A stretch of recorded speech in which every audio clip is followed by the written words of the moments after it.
kid. Hello, everybody. Welcome to the show. It's Tuesday. Welcome back. Your dreams are your ticket out. Welcome back.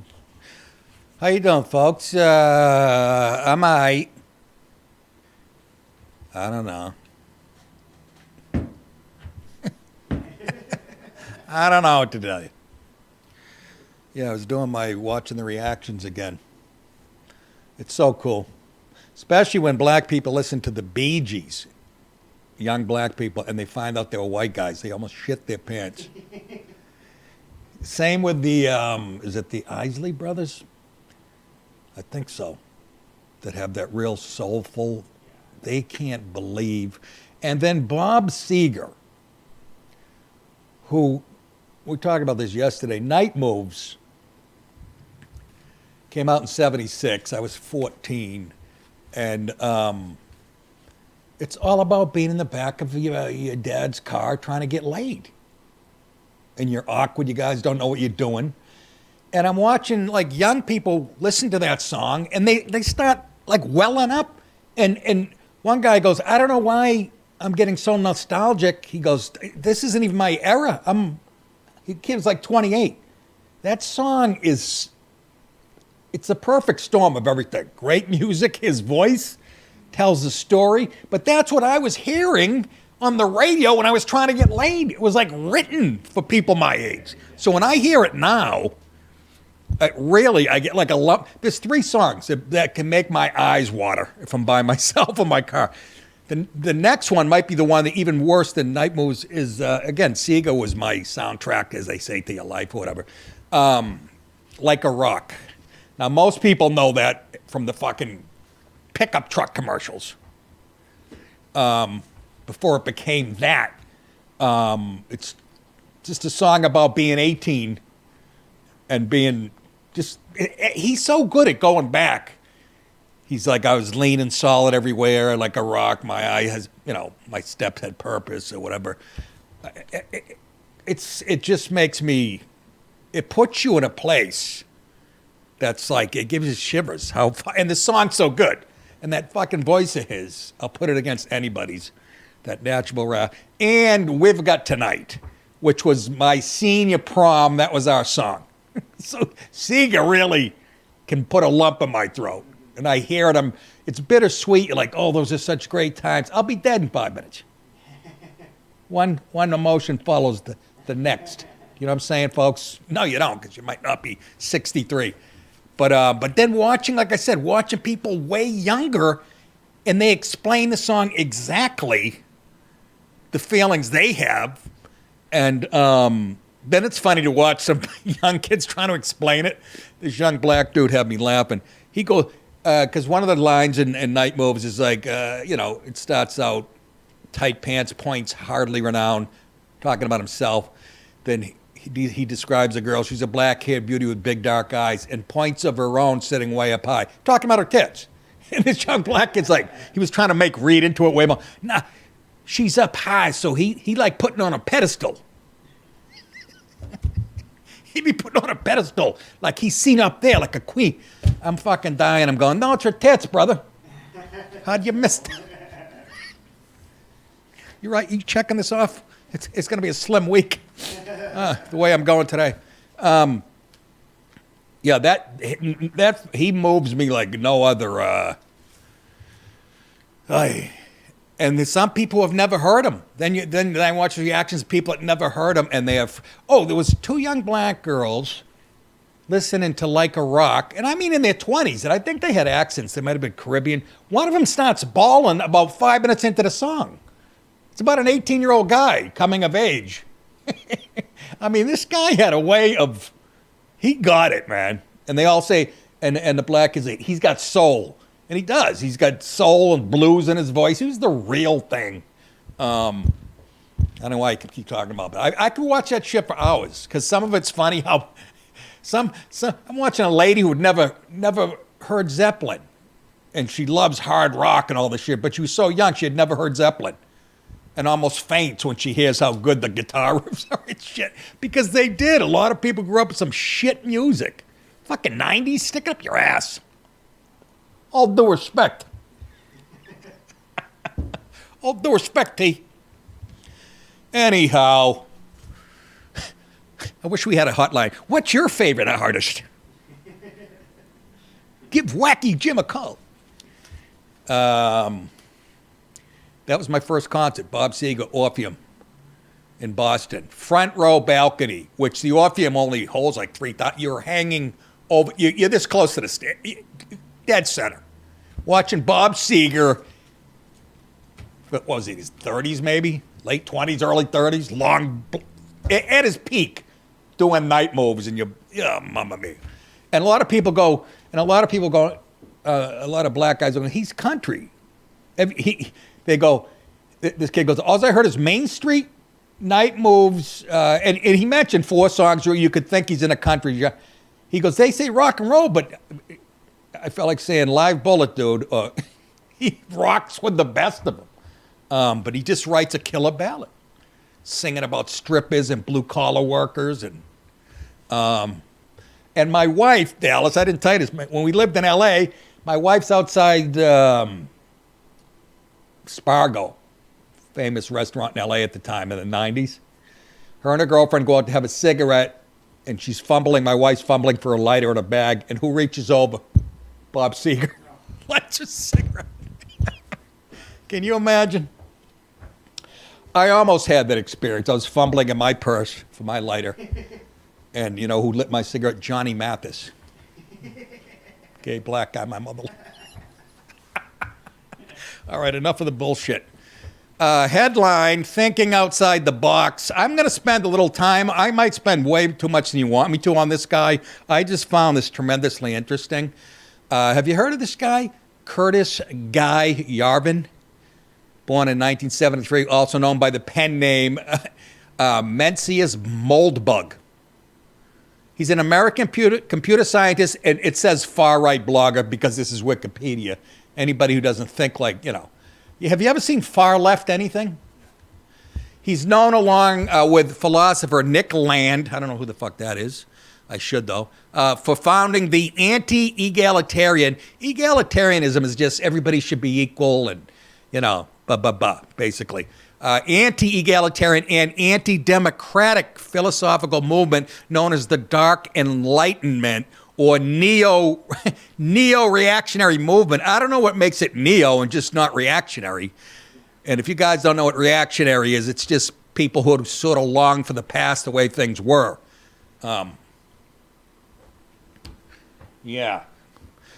So neo-reactionary. So I guess you could call this guy that. I don't know. Whatever the. So what he's saying is he thinks we can do better than democracy, and you have to listen to him. Balls on this prick. No. Relax. He argues that American democracy is a failed experiment that should be replaced by an accountable monarchy. Relax, folks. He's getting to similar to the governance structure of corporations. And boy, I wonder if Trump sparked this in his head, but probably not, because he's been talking about this for quite a while, I guess. But right there, I'm with him. Trump sort of backs his argument. Put a corporate guy. We always said, didn't we? I mean, this is capitalism. This country's a company, for Christ's sake. It's all about the Benjamins, yo. Anyway, similar to structure of corporate. In 2002, Yarvin began. Okay, so he began work on a personal software project that eventually became the Urbit, URBIT, network computing platform. So he looks like a musician in this picture.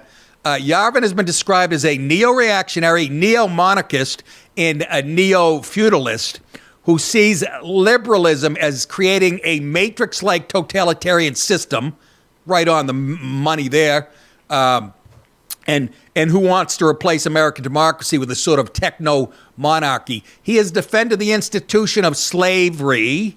I don't know how I missed that. Where's my prison song? Oh, fuck.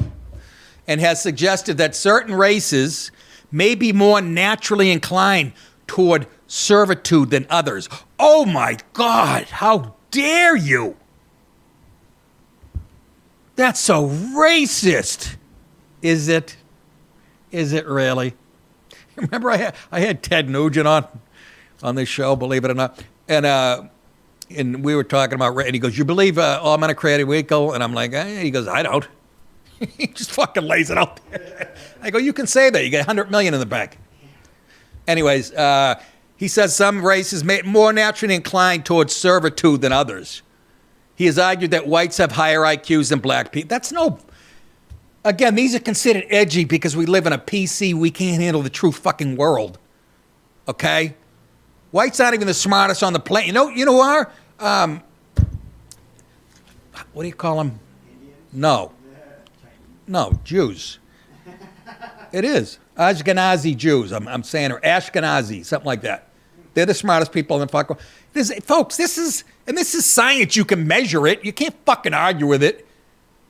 You know? Yeah, then Asians, whites, and whatever the fuck. But because we live in this, we've been so dumbed down. God forbid you hurt somebody's feelings. So far, I've agreed with all the tent poles of his argument. I always said we needed a benign dictator. You know what I mean by that, right? Not somebody like Hitler, but somebody who knows how to, Mussolini. You can make the trains run on time, get shit done, and you know, I don't care. And Trump's sort of that guy almost. I don't think he's a dictator of any sorts, but he sure knows how to get shit done. It's basically what he's saying. What did he say? Higher IQs than black people, white people, and opposes U.S. civil rights programs. Here he talks to a CNN broad who, that's my typo, who naturally sounds skeptical. It's funny because it puts this woman or people who watch CNN, still stupid enough to, puts them in a weird spot because they don't like the idea of a monarch or a king, you know, unless it was somebody who thought like they did. Then they would be in love, you know. What do you think? Fucking, you know. Cuba, what's his name? Castro. Guys like that who you love, Che Guevara. What do you think they are? Anyway, so this is him being interviewed by this CNN girl, and it's hard. So it puts them in a funny place because they like the idea of bad-mouthing democracy. We can do better, but like I said, only if it's replaced with their plan. So you can see how quick she is to go. But watch. A monarch, a single focus of authority is, you know, absolutely necessary to run any integrated system efficiently. You could probably put any of the Fortune 500 CEOs in and say, okay, you're in charge of the executive branch, fix Elon, this. Trump. They'd probably do fine. They wouldn't be Hitler or Stalin. And he's got some powerful people listening. I think you're pretty far out in a way that is worth thinking about. There's this guy, Curtis Yarvin, who's written about some of these things. Years before Elon Musk and Doge, Yarvin coined the phrase rage, retire all government employees. Next, he sees a world where the power is not with the people. Should there be, though, elections in your world of a sovereign CEO? There needs to be a way of basically holding the sovereign CEO accountable. But not every single person should have a vote. Well, I mean, I have 4 beautiful children. None of them have a vote. Experts in democracy like Harvard professor Daniel Allen, who enter the cancer, publicly debated... Hold on. To throw water on somebody who's thinking outside her black box, no pun intended. You know, God forbid, because it all comes rushing back. She knows, you know, white patriarchy and kings in England, it all rushes back to her. And she's going to say, well, most dictators, things turn out, So he debated her in public, I guess, somewhere. You know, which is great. But you're a barnacle in the ass of progress. How about that, honey? You're the most closed-minded. What you represent, you're closed-minded. You're full of shit. But if somebody suggested a dictator who, again, they more align with you, like Hitler did, than Republicans. Go ahead. Did Yarvin say his ideas are dangerous? It is not the case that autocracies over the course of history have delivered good for human beings. They have consistently violated freedom. Not surprisingly, Yarvin is no stranger to controversy. He's been accused of using racist tropes and whitewashing history. Certain races are better at certain things than others. Oh my Do you not God. necessarily believe then that certain races would be better at governing a country than others? Oh, I mean, Hey, over here. again, What are you looking governing a country is just a skill, and it's like the British in India would basically say, oh, this race is a governing race, this race is not a governing race, based on culture, based on tradition, based So on you're saying, biology. yes, certain races would be better at running governments than others. Buzz. be better. Yes, that's what he's saying. Are you stunned by that? Can that penetrate your little tiny brain? We've been so ensconced in this fucking PC world. It's amazing how far we got away from. Yeah, we beat the King of England because he was going too fucking far. He's saying there's a happy medium, and you're looking at it. No, what, Dallas? She's also just trying to get a yes or no. She's not. She wants the yes. Oh, there, you said it. Okay, you said okay. He's trying to provide actual context as to why he thinks that way, and she doesn't want to give She a doesn't fuck. want to hear it. Go ahead. At doing anything, but those are only averages. As for Trump, Yarvin says the administration is still not going far enough in harnessing executive I love power. it. You laid out how you thought things could be done in a way that were fast, that may be a little bit dirty, and some of the things they do seem. Now she's putting words in Trump's mouth. That's what she's saying now. A little bit dirty, as opposed to Biden and the Democrats. You fucking dope ya. Go ahead. to be doing there in the White House. Are you not pleased with how they're doing it? No, because I think that if you basically take anything complicated and you try to do 10% of it, you're not going to, or 5% or maybe 1%, you're probably not going to result in anything good. Instead, Guys really thought this out. So according to him, Trump isn't going fast and far enough. I don't have a problem with that either, but he's doing his, compared to anybody else, he's moving in light speed. These things take time, but I like the thought, and I've said it before. I used to say it when Giuliani and I lived in New York City, and they were all calling him Hitler and a dictator. And people who liked him said, benign dictator.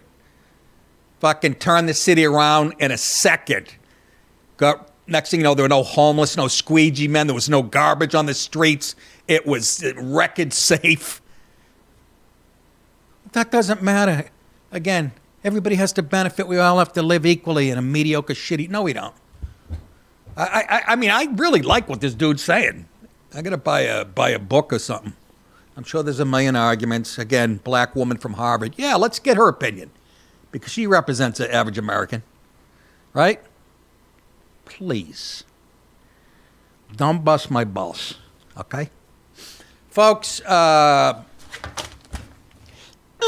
got dates coming up. I explained this yesterday. Tommy's working on a whole bunch. I know we've solidified, confirmed like 3 or 4 of them already. Tampa side split is, I think, the Draft House in Alexandria, Virginia, or Arlington, or Alexandria, one of those two. Nashville, Zany's in Nashville like on a Thursday night. And there's a few more. But once they're all confirmed, we will tell you about them at nickdip.com. If you want to support this show, go to nickdip.com, go to the merchandise page, and, get a baseball cap for your aunt who might be gay, might not be gay. She drives a pickup. She wears leather pants and Timberlands, no shirt. Get her a Nick DiPaolo t-shirt. Hide those tiny titties. Also, you can watch full episodes of my show and Louder with Crowder and all exclusive premium content on Rumble. You can do that ad-free with just one subscription. So join Rumble Premium by clicking in the link in the description below. I guarantee you'll be an educated consumer's best customer. What? What did you say? I'll tell you what I said. It's a sick question. You're a sick fuck, and I'm not that sick that I'm going to answer it. Hi. Good night, everybody.